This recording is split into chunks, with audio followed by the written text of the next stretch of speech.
In France, projections show that French President Emmanuel Macron's alliance has received the most seats in the final round of the parliamentary election, but the alliance appears to have lost its parliamentary majority. The projections are based on partial results Sunday, and they show that Macron's candidate would win between 220, 200 and 250 seats. That is much less than the 289 required to have a straight majority at the National Assembly. The situation is unusual in France and is expected to make Macron's political maneuvering difficult if the projections are borne out.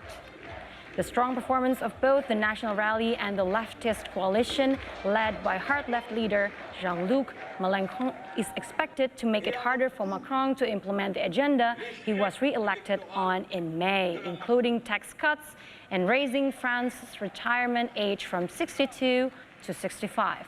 Macron's failure to get a majority could have ramifications across Europe. Analysts predict that the French leader will have to spend the rest of his term focusing more on his domestic agenda rather than his foreign policy. It could spell the end of President Macron, the continental statesman.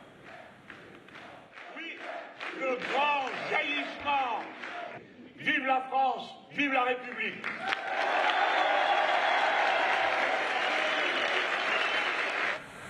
Spain's traditional conservatives scored a huge win in Andalusia Sunday, claiming an absolute majority in the legislature that will save it from needing the support of the far right to govern the nation's most populous region. With 95% of the votes counted, the Popular Party, headed by Juanma Moreno, will keep the presidency of Andalusia's government by securing 57 seats in the regional parliament, 2 more than the 55 needed for an absolute majority. That was up from just 26 seats won in 2018 when Moreno came to power through a coalition that ended over 3 decades of socialist rule. The commanding victory will ensure that Moreno does not have to rely on the far-right Vox party, which had said it would support Moreno if it were given a share of the government. The socialists of Prime Minister Pedro Sanchez were unable to rebound and slipped from 33 seats in 2018 down to 31.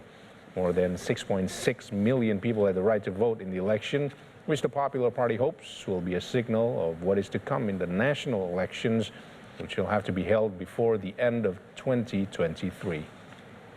Andaluces, de todos los andaluces. Muy orgulloso y muy satisfecho por conseguir este objetivo, porque Andalucía va a tener 4 años de prosperidad, de avanzar,